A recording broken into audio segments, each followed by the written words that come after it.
So in the interest of the nation, in the interest of the people, ಜನರು ಒಳ್ಳೆ ತೀರ್ಮಾನ ತಗೊಂಡಿದ್ದಾರೆ. ಅವರಿಗೆ ಮತ್ತೊಮ್ಮೆ ಧನ್ಯವಾದಗಳನ್ನು ಹೇಳಲಿಕ್ಕೆ ಬಯಸ್ತಾ ಇದ್ದಾರೆ.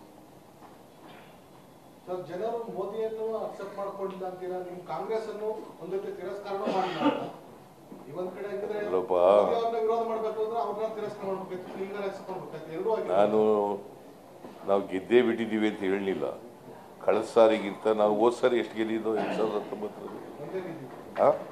ಒಂದೇ. ಈ ಸಾರಿ ಎಷ್ಟು ಗೆದ್ದಿದ್ದೀವಿ? 9 ಗೆದ್ದಿದ್ದೀವಿ. ನಂಬರ್ 1. ಹೋದ ಸಾರಿ ಅವರ ಮತದಾನ ಎಷ್ಟಿತ್ತು? ಅವ್ರ ವೋಟ್ ಶೇರ್ ಎಷ್ಟಿತ್ತಪ್ಪ?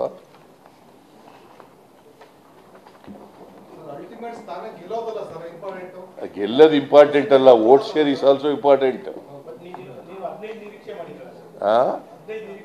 ಆಯ್ತು, ವೋಟ್ ಗೆಲ್ಲೋದು ಇಂಪಾರ್ಟೆಂಟ್. ಅವ್ರು ಗೆದ್ದಿದ್ದಾರಾ? ನಾವು ಗೆದ್ದಿಲ್ಲ, ನಿಜ. ನಾನು ಅದನ್ನು ಒಪ್ಕೊಂಡೇ ಹೇಳ್ತಾ ಇರೋದು.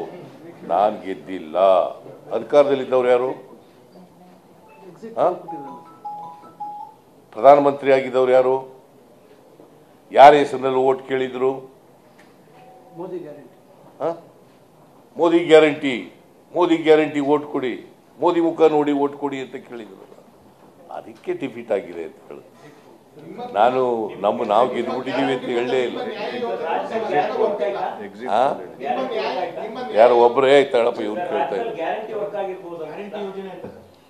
ನಾನು ಇನ್ನೂ ಸ್ವಲ್ಪ ಅದು ಅನಲೈಸ್ ಮಾಡಬೇಕು. ವರ್ಕ್ ಆಗಿದೆಯಾ ಇಲ್ಲ ಅಂತ, ವರ್ಕ್ ಆಗಿದೆ ಇಲ್ಲ ಅಂತಕ್ಕಂಥದ್ದು ಇನ್ನೂ ಅನಲೈಸ್ ಮಾಡಬೇಕು.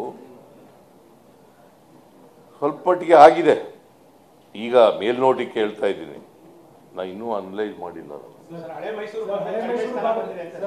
ಮೈಸೂರು ಭಾಗದಲ್ಲಿ ಮೊದಲ ಚುನಾವಣೆ ಆಗಿರತಕ್ಕಂಥ 14 ಲೋಕಸಭಾ ಕ್ಷೇತ್ರಗಳ ಪೈಕಿ ನಿಮಗೆ ದೊಡ್ಡ ಮಟ್ಟದ ಮಾದರಿ ಆಗಲೇ ಇಲ್ಲ. ನೀವು ದೊಡ್ಡ ಸಂಖ್ಯೆಯಲ್ಲಿ ಗೆಲ್ಲಿಕ್ಕೆ ಸಾಧ್ಯ ಆಗಿಲ್ಲ. ಆದರೆ ಇನ್ನುಳಿದಿರ್ತಕ್ಕಂಥ ಸೆಕೆಂಡ್ ಫೇಸ್ ಅಲ್ಲಿ ಆಗಿರ್ತಕ್ಕಂಥ 14 ಕ್ಷೇತ್ರಗಳಲ್ಲಿ ನಿಮಗೆ ಏನಾಗಿದೆ?